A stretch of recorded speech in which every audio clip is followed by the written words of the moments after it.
Thanks for coming out. Thank you. Thank you very much. Thank you. Thank you.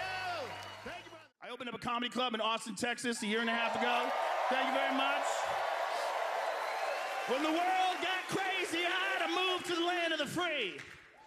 I love it there, but one of the weird things about owning a comedy club is other people's reactions to it, and I think Fox News had the dumbest reaction. They're like, Joe Rogan created an anti-woke comedy club. I'm like, oh, you mean a comedy club? Like a regular one? That's like saying I got a meat-eating steakhouse. Like, you don't have to use all those words.